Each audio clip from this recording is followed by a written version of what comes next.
It always feels good when you are appreciated. SLT non-stop broadband. Free loyalty data added as you stay connected. Lanka tukama වැඩි කරගන්න ලව්ජු රුපියල් 50ට අඩු කළා. මාමේ එන්න අපිට එකක් බොමු.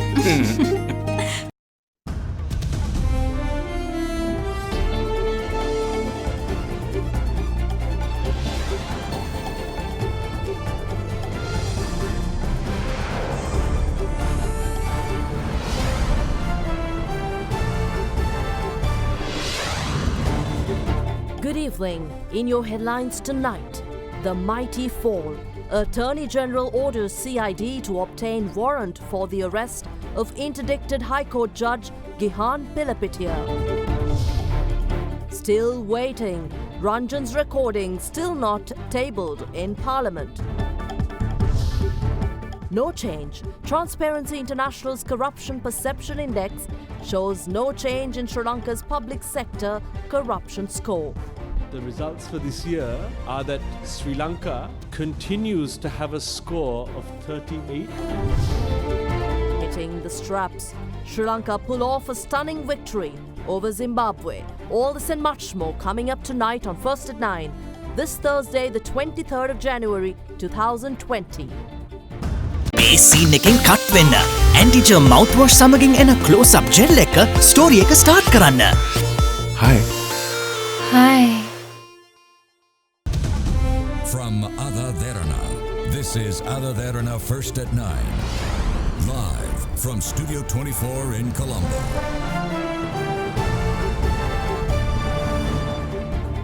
A warm welcome. This is your English service on AdaDerana 24. I'm Indiva Riamuatta. Sri Lanka won a stunning 10-wicket victory today against Zimbabwe. We will bring you the story later on in our bulletin on our sports segment. But first, a look at your top story tonight. The Attorney General has instructed the Director of the Colombo Crime Division to obtain a warrant and arrest interdicted High Court Judge Gihan Pilapitiya and to produce him before court. The AG's coordinating officer Nishara Jayaratna said that the Attorney General directed the CCD to obtain a warrant and arrest the interdicted High Court Judge for conspiring to fabricate false evidence along with MP Ranjan Ramanayaka. A series of audio recordings of phone conversations between the MP and several high-profile officials in the country, including former Director of the Criminal Investigations Department Shani Abesekara and 3 judges were leaked to media earlier this month. Meanwhile, the Attorney General, Dappula de Oliveira, has also instructed the Director of the CCD to obtain technical evidence from the telecommunications service provider in the country regarding MP Ramanayaka's phone conversations with the 3 judges. Pilapitiya High Court Judge Gihan Pilapitiya was interdicted on Tuesday over the controversial phone conversation he had with UNP MP Ranjan Ramanayaka.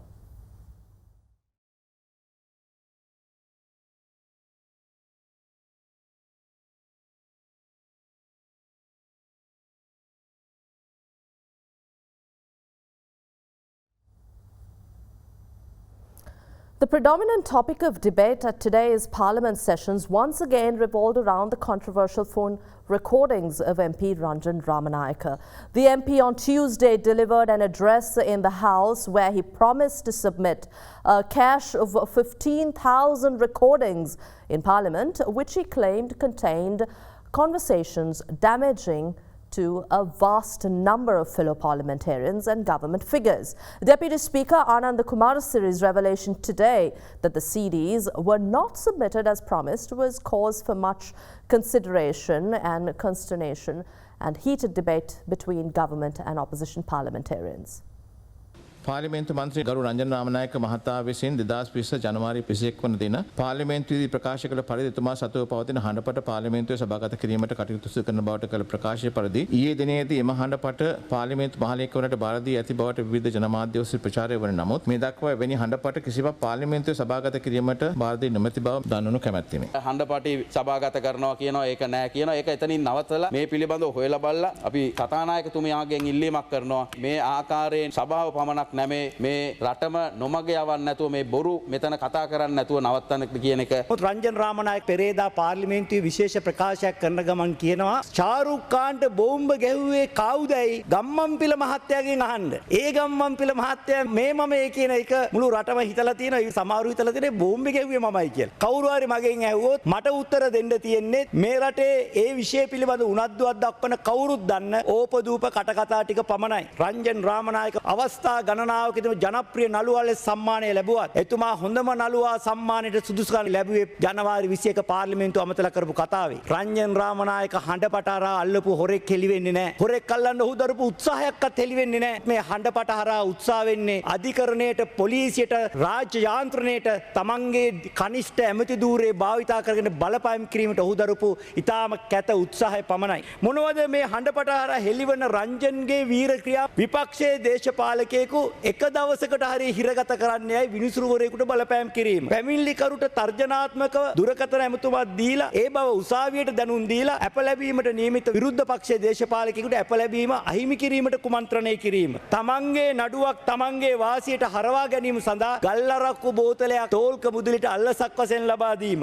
තමන්ගේ නඩුවක් තමන්ගේ වාසියට හරවා ගැනීමට විනිසුරුවරියට කතා කිරීමට කුමන්ත්‍රණය කිරීම. තමන්ට පක්ෂග්‍රාහී වුණු විනිසුරුවරියගේ කනිෂ්ඨත්වයේ නොසලකා අභියාචනාධිකරණයට උසස් වීමක් ලබා දීමට කුමන්ත්‍රණය කිරීම.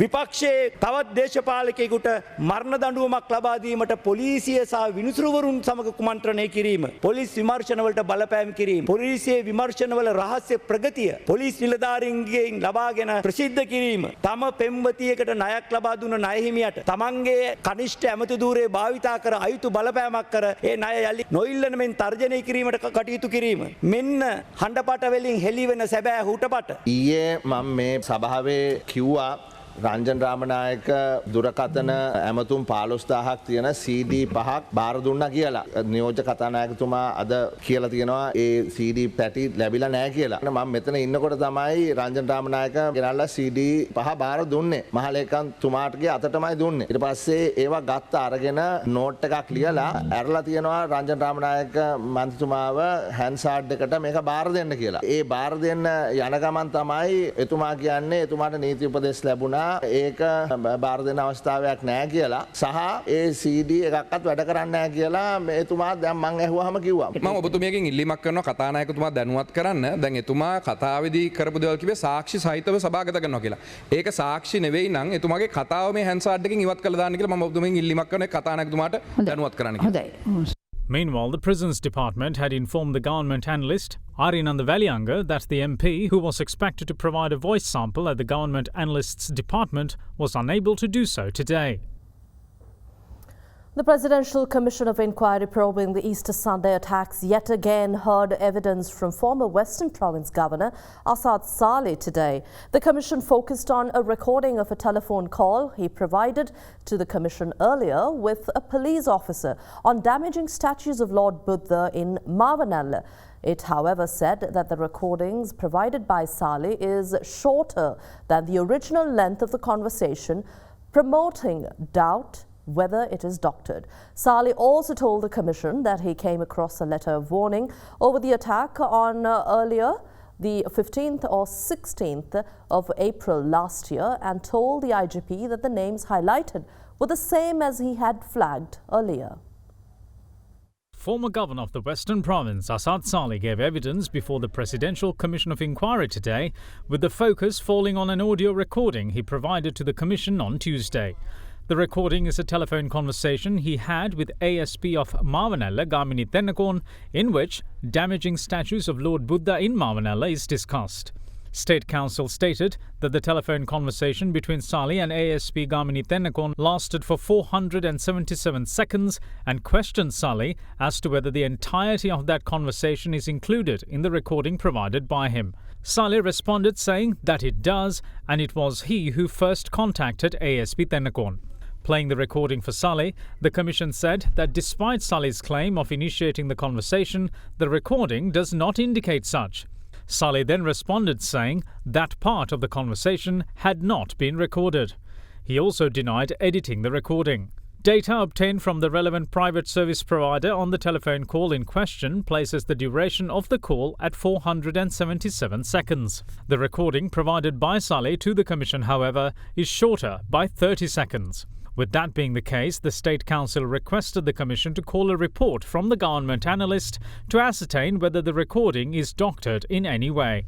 The Commission quizzed Saleh whether he claimed two of the suspects from Wanatavillua are innocent while joining a television program on the 23rd of April in 2019.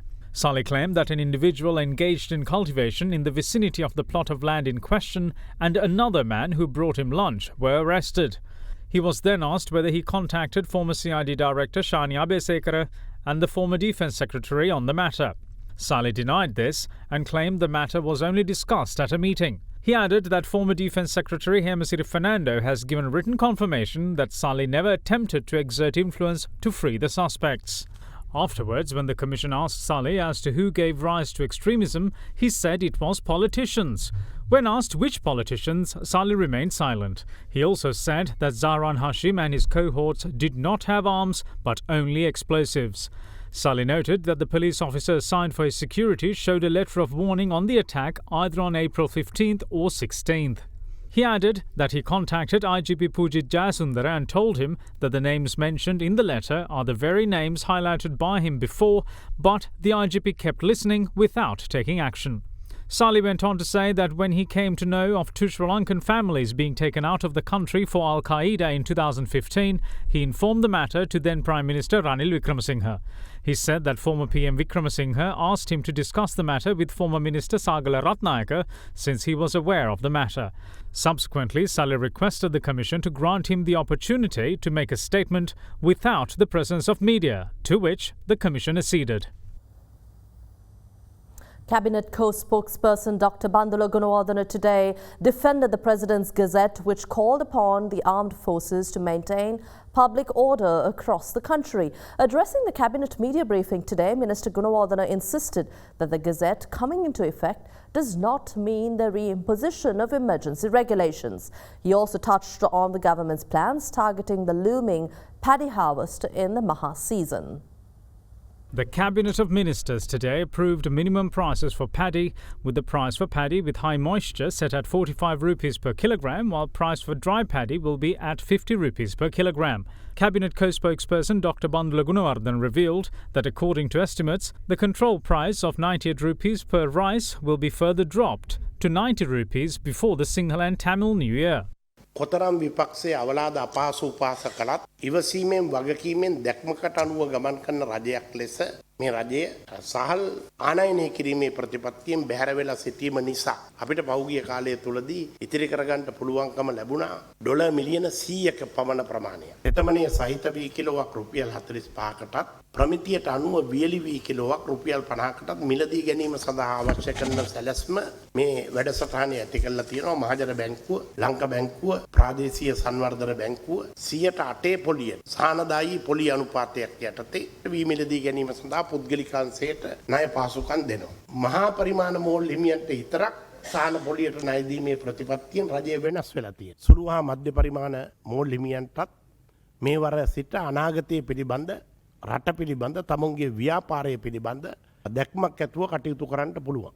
පාලන මිල 98 නම් 98ට වඩා සතයක්වත් ඉහළ නොවන ආකාරයට පවත්වාගෙන යාම සඳහා රජය විශාල වශයෙන් මැදිහත් වෙනවා. පාරිභෝගික අධිකාරිය ලවා ඒ වැටලීම් කටයුතු සියල්ල සිද්ධ කරන්නට කියලා නියෝග කරලා තියෙනවා. මිල 98 තව සිංහල දෙමිල අවුරුදු කාලයේ වන විට 90 දක්වා පාත වැටෙයි කියලා මේ ඇස්තමේන්තු කරලා තිබෙනවා.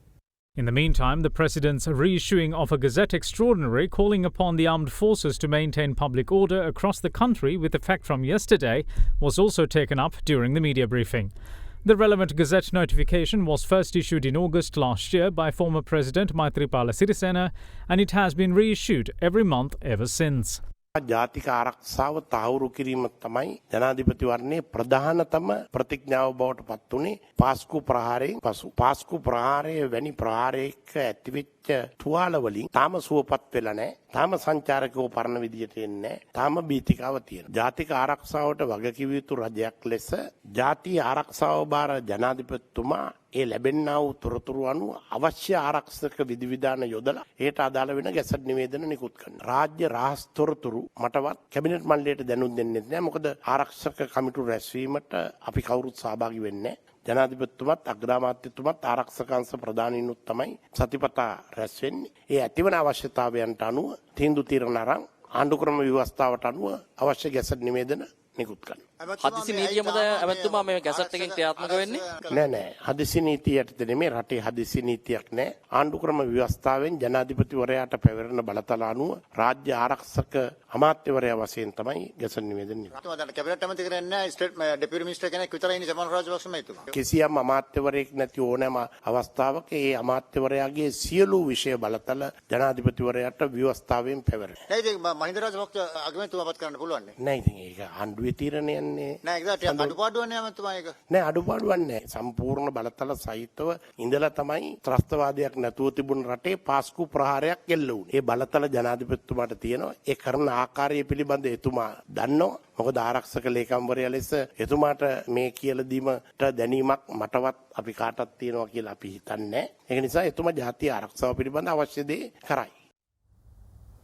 Minister of Power and Energy Mahinda Amaravera today reiterated that the government has no desire to increase prices of fuel despite crude oil prices in the global market increasing. He ventured the government's stance on the matter while addressing a media briefing held at the Sri Lanka Freedom Party headquarters in Colombo. විදුලි බල මණ්ඩලය බලාපොරොත්තු වෙනවා ප්‍රධාන විදුලි බල ව්‍යාපෘති කීපයක්ම ආරම්භ කරන්න. 2024 වෙනකොට විදුලි බල මණ්ඩලය ලාභ ලබන ආයතනයක් බවට පත් වෙනවා. අද තිබුණා නම් මිල සූත්‍රය ඩීසල් ලීටරයක මිල රුපියල් 12කින් තා වැඩියෙන් තමයි විකුණන්නේ. පෙට්‍රල් ලීටරයක මිල රුපියල් 8ක් වැඩියෙන් තමයි විකුණන්නේ. නමුත් රජය මේ බොරතෙල් මිල වැඩිවීමේ ඒ අලාභය ජනතාව පිට පැවරීමේ බලාපොරොත්තුවක් තවම නැහැ. හැබැයි දිගටම මේ තත්ත්වය ඇති වුණොත් මිල දිගින් දිගට වැඩි වුණොත් යම් ක්‍රියාමාර්ග ගන්න සිදුවේ. නමුත් පොදු ප්‍රවාහන සේවය පිළිබඳව කල්පනා කරලා ජනතාව පිළිබඳව කල්පනා කරලා තවම වැඩි කිරීමේ තීන්දුවක් කිසිදු තීන්දුවක් අරගෙන නැහැ. The United National Party's parliamentarian Palitha Rangebandara announced today that the party will not in any way extend its support to any moves to abolish the 19th Amendment to the Constitution. During a media briefing worked off at the party headquarters Sirikotha today. In the meantime, a special media briefing was hosted by UNP MP Iran Vikramaratne today at the opposition leader's office to respond to the CID's recent revelations implicating former Lake House chairman Krishanta Kure in the Swiss embassy abduction saga. Following investigations into the incidents by the Criminal Investigations Department, phone logs had uncovered conversations between the supposed abductee Garnier Francis, former Sunday Observer editor Darisha Bannister, former CID director Shani Abesekara, IP Nishanta Silva and former Lake House chairman Krishanta Kure during the time of the alleged abduction. It is very unfortunate that since this government has come into office over the last 2 months, that the environment in the media is changing. As we have heard, there has been an incident where an employee of the Swiss embassy in Colombo has been forcibly taken and threatened, and a phone has been removed and data extracted. Probably the intention of finding out information about Sri Lankans who had applied for visas, obtained visas, and Sri Lankans who had left the country. But over the last 2 days, there has been a disturbing trend. The disturbing trend has been to connect that incident with prominent media personnel in this country. As we saw in the media, Mr. Krishanta Kure's name has been mentioned in those reports. Mr. Kure hails from a prominent Sri Lankan family and a prominent Sri Lankan media family. Mr. Kure has never been accused of any violation of the law, not even a traffic offense on the streets. So to link him is basically a strategy to put fear into media personnel. And if you can threaten people at the highest realms of the media industry, then what is going to become of a journalist? This is the strategy. To use fear as a tool of management and to use fear to manage society. And we have more news along with your business news coming up after this short break.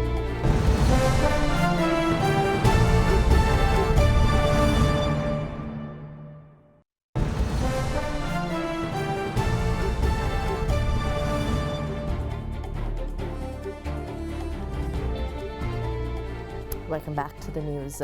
Former Minister Rashad Badiuddin's brother Rizwan Badiuddin, who is also a former Northern Provincial Councillor, was arrested this morning by the Criminal Investigations Department. The arrest relates to an investigation into the fraudulent sale of a block of land approximately 78 acres in size in the area of Talaimana by way of a counterfeit deed. Producing the suspect before the Colombo Chief Magistrate, the CID requested an order remanding former Minister Badiuddin's brother as investigations are still underway. Appearing on behalf of Rizwan Badiuddin, President's Counsel Kalinga Indathissa requested that this client, or rather his client, be released on bail since facts linking his client to the alleged crime are yet to be revealed, saying that releasing the suspect would be a hindrance to the ongoing investigations. Colombo Chief Magistrate Lanka Jayaratna ordered Rizwan Badiuddin to be remanded until the 6th of February.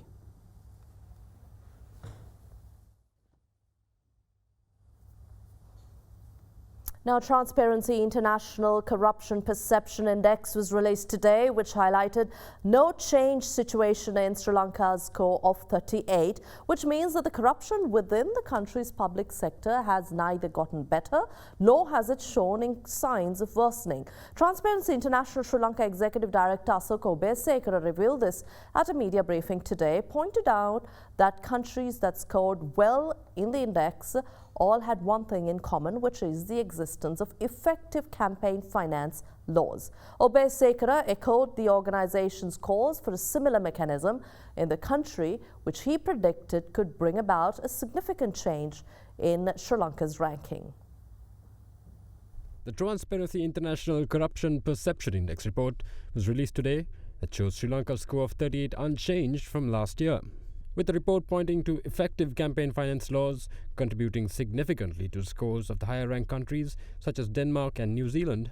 Transparency International Sri Lanka's Executive Director Asoko Obesekara called for the country to strive for a significant change to its score by employing similar laws in the next 2 years. As many of you know, the CPI is an index which is launched annually, and this is specifically focusing on the perceptions of public sector corruption. The results for this year are that Sri Lanka continues to have a score of 38 in the Corruption Perception Index, which ranks us 93rd in the world. Last year, we had a rank of 89, whilst we continued to have the same raw score of 38. This indicates that the perceptions of public sector corruption are more or less stagnant. When we look from 2013 up until 2019, we see that the score has hovered between 36 and 38 across this 6-year period. Of the countries that have shown significant progress since 2012, 60% of those countries are countries which have enforceable campaign finance regulation. In Sri Lanka, we are continuously talking about the need to address the challenges of campaign financing, the escalating costs of elections, other things which end up allowing for routes for different kinds of money to start mixing in with our domestic politics. A significant change in the Corruption Perception Index is a change of 3 points. A very significant change is a change of 6 points. So ideally, we should be aiming for significant change next year, but at present, things are still stagnant. Even though the existence of campaign finance laws makes a marked difference in a country's score, countries in the mid-range that are considered relatively clean, such as the United States and Canada, still face issues, especially in terms of money laundering and with the circumventing of campaign finance laws still rife. The US in particular, which registered a drop of 2 points compared to last year to reach its lowest ever score of 69, has been singled out in this year's report as facing a wide range of challenges. These include threats to its system of checks and balances and the ever-increasing influence of special interests in government to the use of anonymous shell companies by criminals, corrupt individuals, and even terrorists to hide illicit activities. Canada too, having dropped 4 points to score 77, and a total of 12 points since 2012, has been highlighted with its own money laundering and bribery issues, garnering a mention in Transparency's recent Exporting Corruption report due to its ranking for compliance with the Organization for Economic Cooperation and Development's Anti-Bribery Convention, falling from moderate to limited. Even top-scoring countries such as Denmark, Switzerland and Iceland don't seem to be immune to corruption, with their own issues relating to money laundering and private sector corruption highlighted in the report this year. And Sri Lanka's democracy, as measured by the Democracy Index of the Economist Intelligence Unit, has slightly improved last year in comparison to year 2018. According to their latest report, Sri Lanka is ranked 69th from the 197 countries featured in the index. Although the country has made gains in the 2019 year in index, it still falls short of where it was back in year 2015. Sri Lanka is placed 69th among recognized countries by the Economist magazine's Democracy Index. The index takes into consideration the country's election process, government-funded facilities, political participation, political culture and civil freedom. In the Democracy Index for 2019, Sri Lanka has scored 6.27 points, which is an improvement when comparing to the score of 6.19 in 2018. Sri Lanka, however, scored 6.42 in 2015, with a drop in 2018 and 2019 attributed to a worsening in the functioning of government and civil liberties. Amongst countries in the Asia-Pacific region, Sri Lanka is placed 13th overall. According to the index, the most democratic countries in the world are Norway, Iceland, Sweden and New Zealand in that order. To rank the countries, the Economist's Intelligence Unit gives a score out of 10 for a number of categories, such as political participation and the functioning of government, and then classifies each country as either full democracy, flawed democracy, hybrid regime or authoritarian. Sri Lanka has been classified as a flawed democracy, implying that the island has free and fair elections and respect for civil liberties, but have issues in governance or political culture and political participation. In 2019, the country scored 7 from the subcategory of the electoral process and pluralism, while scoring 6.07 from the functioning of government. Sri Lanka scored 5.56 from the subcategory of political participation while scoring 6.25 from political culture. It managed a score of 6.47 in civil liberties. In the meantime, neighbouring India dropped 10 places in the latest Democracy Index to 51st, its lowest since the ranking began in 2006. The UK came 14th in the category of full democracy, while the United States was placed 25th in the flawed democracy category, same as Sri Lanka.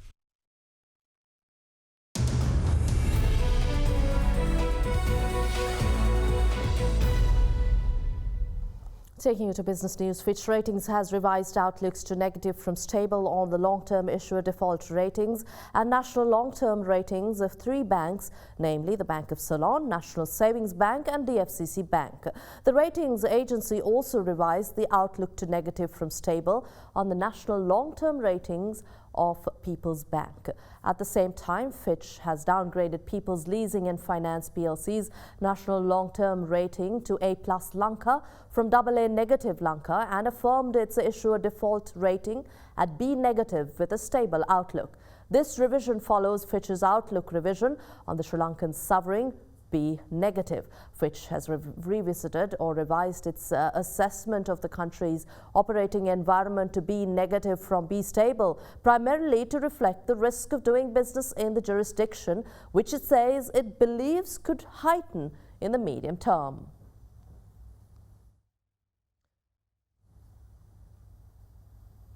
Taking you to the Colombo Stock Exchange, Sri Lankan equities gained 0.84 today, pushed up by Ceylon Tobacco Company and Distilleries of Sri Lanka for the second day following the government's tax cuts. Here's a brief look at how market performed today.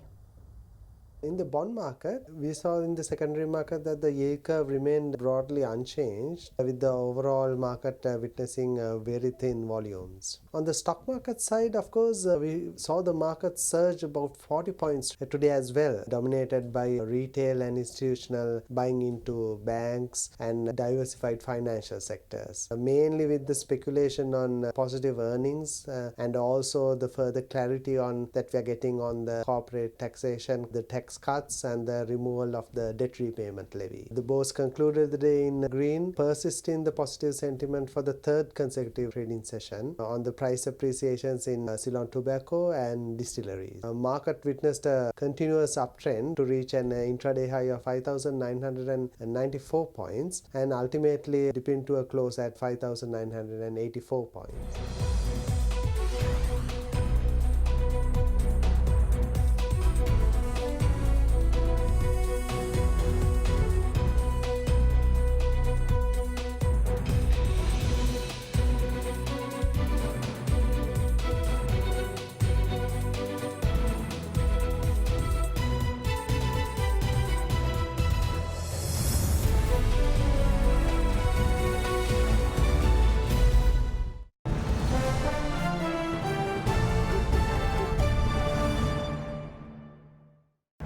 And that's all from us here tonight. Thanks for watching. Good night.